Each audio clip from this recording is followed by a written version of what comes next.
Welcome back again for another video from NetPicks, and today we're going to discuss the 10, the 20, and the 200 period simple moving average trading strategy. And before we dive into it, I want to give you the opportunity to download this free price pattern guide. The link is above, it's below in the description, and it's actually a really good PDF covering certain types of price patterns and how to trade them. And it's free, so good value for the money, that's for sure. All right, so diving back into the strategy here, it doesn't matter what you use, right? Everything from price action and volume to using a technical indicator, using the news. There are different ways you could piece together a trading strategy that could actually be viable in the markets. But we're going to talk about using the 10 period SMA, the 20 period SMA, the 200 period SMA, so the simple moving averages, to design some type of trading strategy. Okay, so essentially what we have is we have two short-term averages, the 10 and the 20. It's good for swing trades. And then we're going to look at the longer-term trend following the 200 period moving average. It's a very popular moving average length that people use. And when we use this combination, it actually gives us the advantage of trading the shorter-term trend moves in the context of the longer term trend. Okay, it's that whole the trend is your friend mantra that people talk about.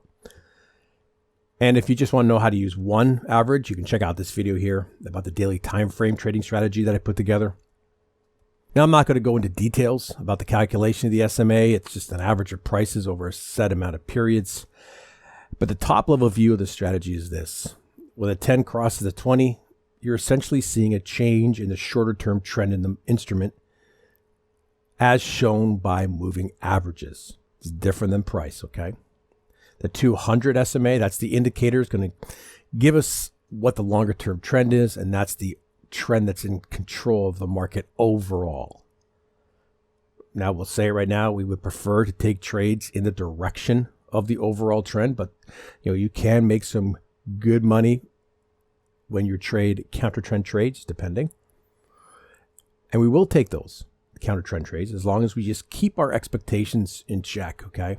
Now, entering the position, that's just one part of the trade, because you're also going to need to find ways to exit and make sure you're following good risk protocols for each and every trade that you take. So we're going to look at a few different approaches, and we're going to start off with just the crossovers. Now, the first thing that a new trader must come to terms with is that moving averages, they're a derivative of price. They lag the market. Now, expecting to catch the bottoms and the tops, it's absolutely unrealistic to do so on a consistent basis. But we can catch the meat of the move. And a lot of times that's the quote, the easiest part of the move to trade.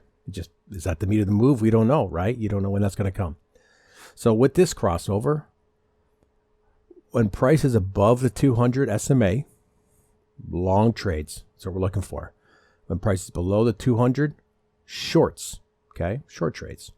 So I want you to keep in mind that it is fine to trade the short-term corrections against the main trend. Okay, we do it all the time. I just want you to realize that the odds are that eventually that main trend is going to start asserting itself eventually.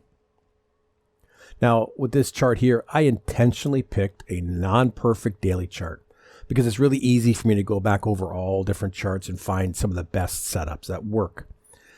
So in this example, the overall trend is up, and that's shown by that blue line, the 200 SMA. Now, depending on how you enter, which we'll cover, the first short does very well. But when we try to get back to the upside with the crossover, you can see now that we're in a choppy market, right? The blue rectangle really highlights that. And you can fully expect to have price action doing this and the moving averages intertwining like this. Okay, that's just what happens when you use moving averages. So how can we improve the strategy? Now, a slight one, an easy approach is just to use buy or sell stop orders. If you use that technique, okay, all you're doing is placing your order to enter the market after the cross using a pending order. So what does that mean? So I just zeroed right in on the choppy section here, and I'm using the actual price points so you can see how this works. at 108.18. This is the high price of the candle that closed when that cross occurred. Now, price never breaks that high before we get another cross to the downside. At $98.76, that's the price low for the short trigger. That doesn't happen. At 122.73, this is the high price of the candle where that cross occurs. Now, those two candles are pretty close together, but the high of that red candle is 122.41. Never breaks the level of 122.73. You would never be in that trade. So just by using a pending order that ensures price is moving in your direction, you stay out of all that chop. What about breaks of swing points? So I think this is a really good way to improve the crossover method. We just want to make sure that price is breaking a swing point. So if we think of what a trending structure is, when market's going up, it makes higher highs and higher lows. When it's going down, it's making lower highs and lower lows. So when you require a break of those levels, you're getting price confirmation that it's moving in your direction. So here we have 3 trades out of 5 potential ones that actually trigger a trade. Now, trade number 2, it barely broke the previous swing point, but it did. Okay, and that matters when deciding on your trading strategy. Okay, so when you're testing these and this happens, you have to count it. You may set your entry order a little bit below or above the swing points. It's perfectly fine. Now, before we move on, there's another point that's really vital, and that's the state of the 200 period moving average. So in this last example, that blue line clearly sloping upwards. That's a strong sign that the longer term uptrend is intact. So as part of your trading strategy, you actually may want to include sitting out, taking counter trend trades when that longer term average is obviously against you. Okay, you're not going to avoid all your losing trades. It's impossible. But you could reduce them when you're faced with such an obvious trend direction as shown by the slope of the average. Now, a different approach in the crossover is the zone of opportunity. Now, we could say that the first strategy, we can consider that more of a momentum breakout type of strategy. Okay, we were getting involved when the price movements were large enough to cross the averages, to make the averages cross over. So when price extends too far, we actually start to face what we call exhaustion risk. Okay, and all that means is the price has been traveling in one direction for a period of time. Then we expect traders to take profits at some point, or counter trend traders will start stepping in. So the zones of opportunity approach with these averages is we're just looking for pauses in price advancement and then trading the reversal. Before I go on, note, I don't buy into this whole dynamic support and resistance functions of moving averages. Okay, it's an illusion. Averages are just a mathematical calculation of an average price over a certain period of time. And at times, depending on what price is doing, the average is going to catch up to price, or a sharp move will actually drive price down to the average or up to the average. Okay, it's an illusion that the average is, quote, supporting price or acting as resistance. So all we want to see here in this strategy is the shorter term moving averages confirming the trend direction of the longer term average. We then want to see price pull back to or inside the averages, as you can see here. This image here, this is actually a really good example of the type of pullbacks that I like to see. There's not a lot of momentum during the pullback. I could actually draw a proper trend line because we have that little middle peak. This is actually a two-legged pullback, otherwise known as a complex correction. And that's made clear by the high in the middle of the pullback where price tried to go higher and then couldn't.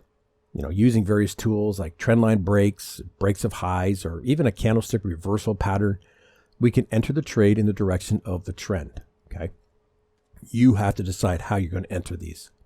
Now, when we're looking at counter trend, when we take those trades, we want to watch for any momentum move in the opposite direction of the shorter term trend.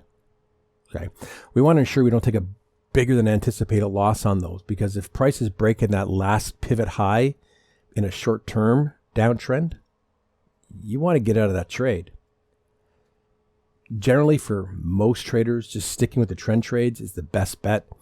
There's always going to be an instrument somewhere out in the universe that lines up strongly in the direction of the overall dominant trend. Now, it wouldn't be complete if we didn't talk about stops and targets, and my go-to stop loss has always been using the average true range. Just because using the volatility of the market, it just makes sense to me, and I've always found it to be very, very reliable. So what is that? So this is just a daily chart. Prices pulled back into our zone of opportunity. Now, the trade entry price is $16.23, as you see where it breaks the trend line. The ATR reading is 66 cents, right? That's just 1 times 14 period ATR. All we do is take the $16.23 of our entry price, take away the 1 ATR of 66 cents. Our stop loss gets put at $15.57. Okay, and then make sure you place these stops when you enter your trades. Profit targets, every trader is different. Okay, some are going to trail their stop, looking to make those big gains. Some are a little bit more conservative and will just take out profits at certain levels. And to trail stops, though, you can use the 10, the 20 SMA, or any number of trailing stop techniques, even using the ATR, actually. But to keep it simple, you may also want to consider just a simple scaling out approach. You know, when the market goes 1 times what your risk is, you take a third off. When it goes 2 times your risk, you take the other third off. The final portion, you're out at 3 times the risk. Every trader is going to have their own tolerance for taking profits. Okay, there's no cookie cutter approach. You know, above all, you just have to be comfortable with whatever method you're using. So if we wrap this up, I think both of these methods, you can build upon these. Each has their own merits. Now, for my money, I personally prefer pullback trades using the zones of opportunities. Okay, they're not magic, but they do give you a zone to start looking for reversals. And you should keep in mind that pullbacks that have strong momentum in them, they are not the best candidates to trade. Okay, I like to see a lazy pullback where we don't get any candlestick that vastly outsizes the other ones, because that tells me there's not a lot of profit taking, and at the other side, they're not putting up a fight. There are other combinations of averages that you can use, such as the golden cross settings. And just knowing that should tell you that there is no right settings to use. Okay, now there's a lot of bashing about moving averages out there, and some of it is because traders are just trading them blindly. But in my opinion, if you use them as a tool, let price lead the way, well, they could be an asset. Any questions, comments, pop them below. Hope you subscribe to our channel, like this video, and make sure you grab your download of price patterns. All right, thanks for watching.